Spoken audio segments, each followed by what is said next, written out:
Most men didn't build a business, they built a bunker. Today on the Living Vision Show, we're going to have an honest and raw conversation, short, quick, and to the point, about how many CEOs, maybe even you, are hiding behind the hustle. Welcome back to the Living Vision Show. Excited to be here. I'm your host, Aaron Velky.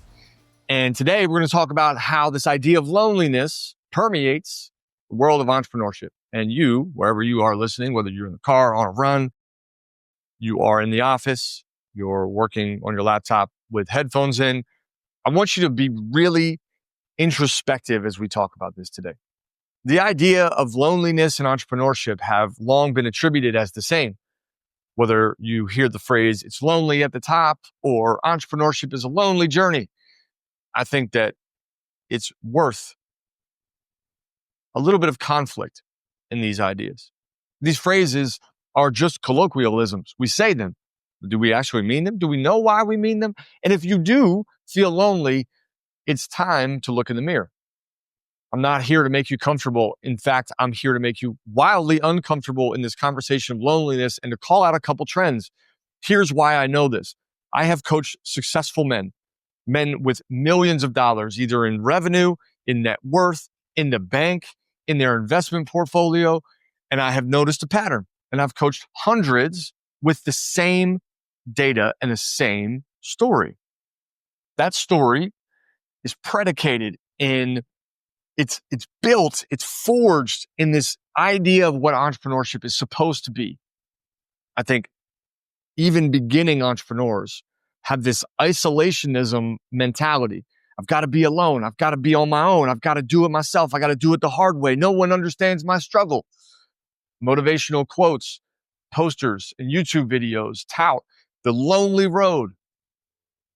And all of this can be debunked through the lens of science, which we're going to talk about today, but it can also be challenged because I have a right-hand seat. I'm the co-pilot for dozens, if not hundreds of CEOs at a particular moment and helping them find the path out of loneliness. Now, here's the lie, right? Here's the lie you may be telling yourself today, that if you just get to that place, if you just get to that revenue, if you just get to that success, then you'll be less lonely. And I have an interesting corollary to that. Having had numbers of successes, what I've learned is that when you finally do get there, whatever the there is for you, there's no parade. There's no whistle blowing, confetti shooting, drumline pumping music. There's no celebration aside from the one you do yourself. And if you have no friends, when you get there, no one's going to give a shit because you didn't build it with them. You built it in a silo, back to the bunker.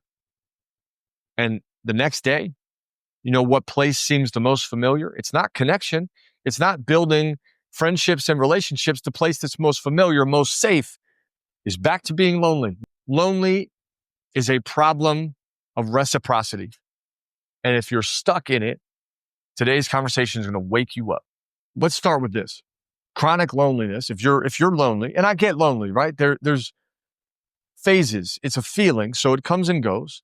But if you're truly lonely all the time, chronic loneliness, it isn't really about being alone. You can be alone in your business. You can be a solopreneur. You can live on a boat. It isn't about being alone. It's about lacking meaningful connection. There was a UCLA neuroscience research done in 2013. The leader of this, his last name was Lieberman. And what his research showed was that social pain activates the same part of the brain as physical pain. So when you hurt socially, emotionally, it feels just as painful as physicality, hurting your arm, breaking your leg. Beyond that, here's where it gets fascinating. The quantity of connection, of interaction socially, doesn't protect against the feelings of loneliness. You know what does? Quality. It's the quality of your connections. So A calendar full of meetings, a calendar full of agendas, a calendar full of people is not going to address your loneliness. It's only high quality connections. And real connection does not exist in your CRM. it doesn't exist there. It's got to be your courage to be seen. It's got to be your willingness to put your heart out and share what's really going on, even if that is being lonely. I think what's fascinating is that the more I get involved with entrepreneurs at a deep level. Now, our clients range anywhere from like full day, 12-hour stints where we're going from 9 a.m. to 9 p.m. in these immersion experiences. We've got an 8-week program, our accelerator program. We've got one-on-one engagements that are 6 months long. And then beyond that, we've got containers that are often 2-year, 3-year cycles with clients. And as a part of our program, we go really deep. There's no way to hide. I'm going to find everything under the sun that makes you uncomfortable and help you transform it. It's part of my job. It's part of our job here. And in going through that and having my own buddies that are entrepreneurs and my own friends and meaningful connections, here's what I've learned. As an entrepreneur, you're not going to get frequency with the most meaningful connections. It's just not going to happen. People are too busy. I'm too busy. I can't just meet you every Thursday for happy hour. It's not going to work like that. So I've had to learn how to get away from this idea of frequency. I've had to learn to get away from this idea of frequency because frequency is an illusion at a high level. When you play at a high level, frequency doesn't exist. Instead, we need depth. And my positioning on this has been rather direct lately. If you can't get frequency, then make sure you get depth of conversation, depth of connection, depth of dialogue, depth of openness, vulnerability, sharing insecurities, expressing feelings, being able to talk about struggles. Recently, I went to the park with my son and I met a guy here in Arizona. We connected on business, started chatting about it. He has a son about the same age as mine.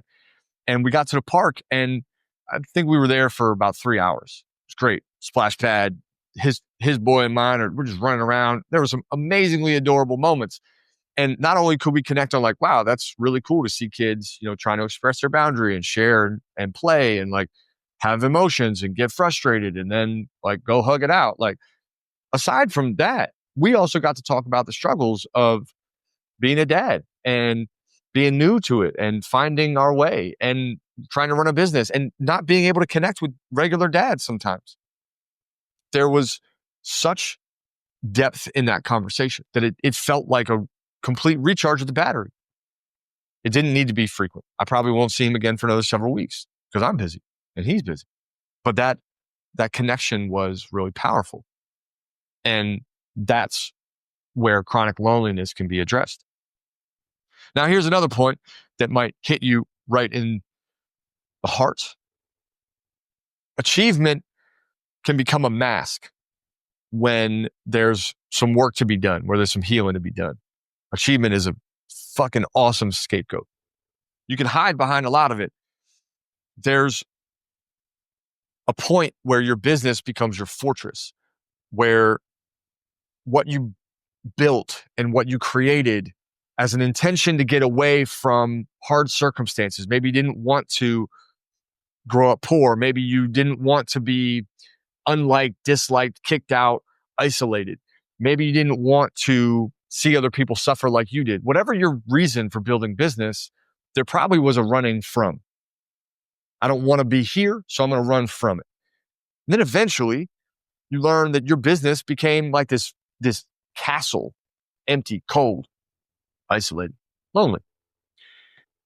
According to Dr. Gabor Mate, if you haven't checked his work out, I highly recommend it. There's a lot of really good trauma-informed psychology work that he's done and published. Childhood rejection or bullying leads to adult hyperperformance. There is a direct link between you being a high performer and pain. I find that fascinating. I also understand it. Men especially over-identify with their roles. We're great at this. I'm great at this because societally, I think we're conditioned to say like, what do you do first, right? Not who are you, not what do you love, not what are your passions, not where are you feeling shackled or trapped or held back, not what's hurting. No, what do you do? That's the way we identify. And what this does is it helps us avoid rejection. Because as a kid, there was some kind of rejection that we experienced. I find that the most magical part of this is that, like, if you struggled to connect with people and were picked on as a kid or bullied, et cetera, had childhood trauma, what business allows you to do is to like be connected without ever connecting. So now you have all these comrades, you have all these people in your network, and you can activate your node system and say, hey, these two people should meet and these two people should meet. But heaven forbid, you're the one getting connected, truly connected, because it would force you to take off the hat that is your role. It's kind of a puzzle to figure out in some ways, because without being able to speak credibly about things outside of your role, you start to see, and maybe you haven't started to see this yet. I had to do this work. You start to see that, like, that's all you are is your business. And that's all you can be, because nothing else exists. There's no growth, no one there to challenge you, no one there to build a bigger vision of, like, where am I going? What am I doing? What do I want outside of business? And when I talk to people that are either adjacent to our programs or in our programs about this, what usually comes up is like, oh, well, I'll do that when. I'll do that when. And fundamentally, they don't yet possess the skill to build those connections, to set down the work mantle and the identity and to actually work on connecting. It's meaningful connection that is needed there. But when we build our business as a fortress, it's usually a phenomenal prison that eventually comes for us. Recently, this idea of connection has become more and more necessary in my life.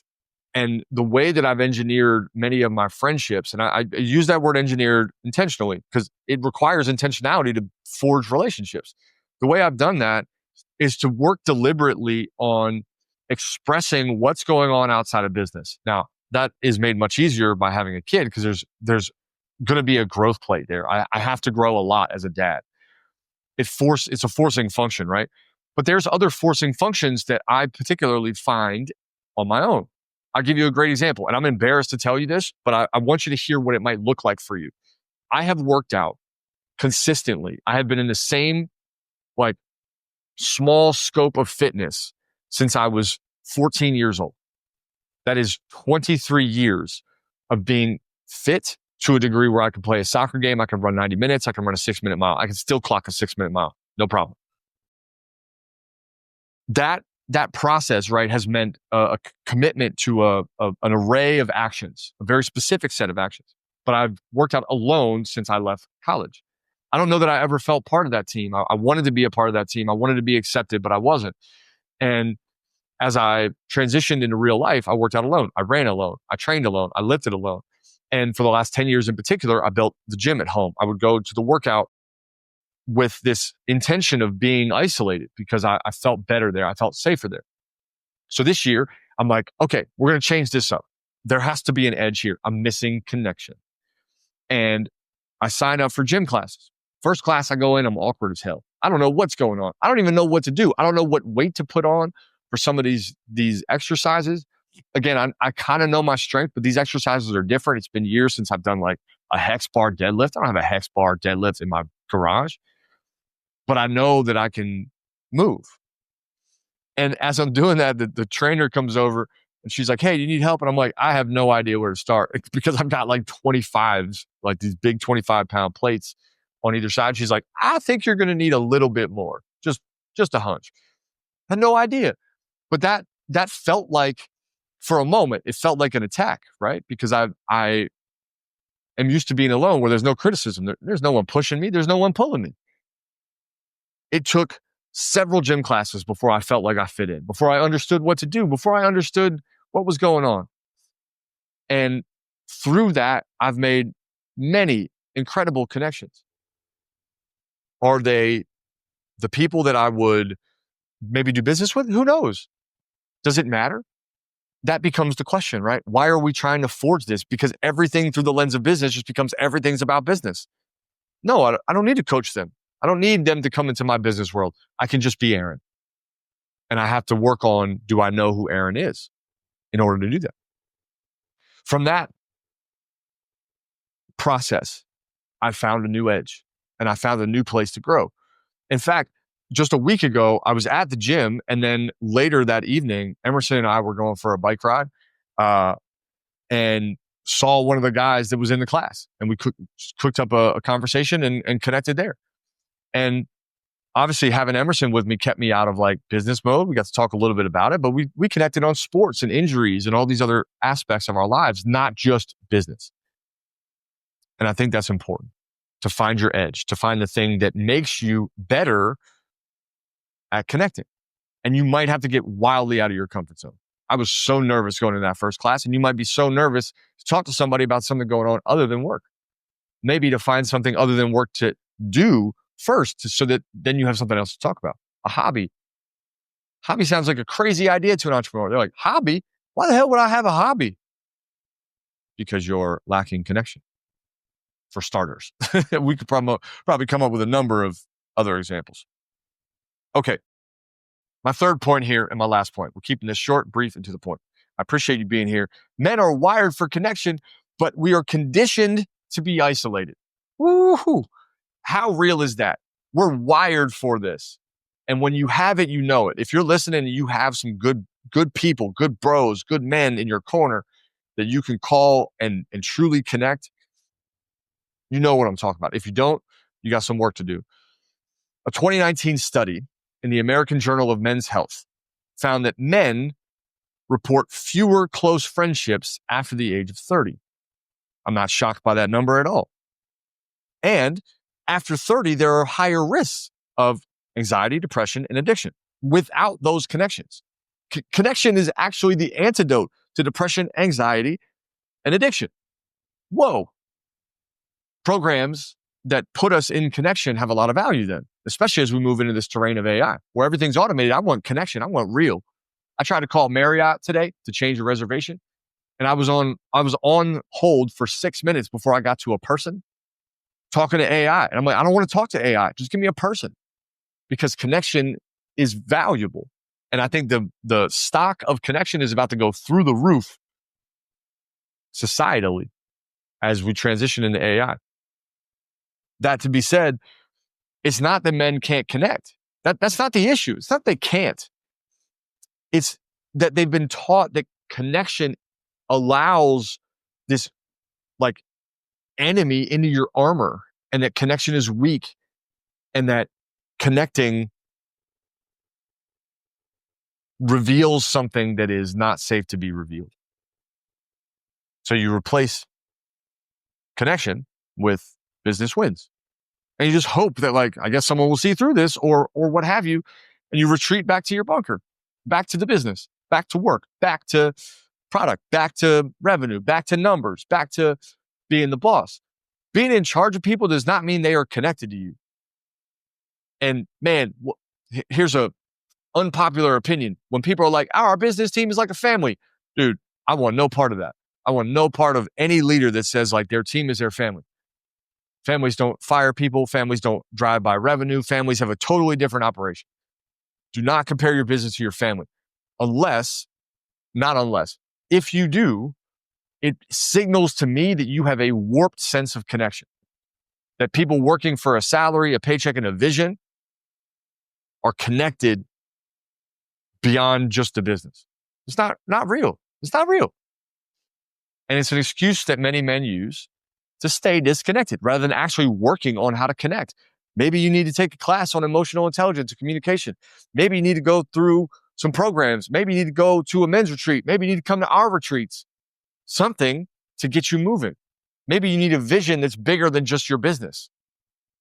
It's not big enough to just think about business. I'm not saying your business isn't big enough or your dream isn't big enough, but there's something in your dream that's too small that's keeping you fixated on just business rather than connection. And if you say you're lonely, if you say that you're isolated, say you don't have good friendships, you say you're not sure in your direction, if you say these things, it's because there's a lack of connection. And I want you to really, really identify where the issue is.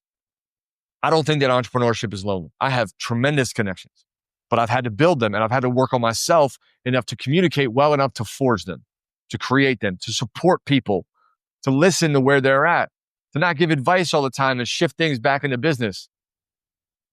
I had to work on that.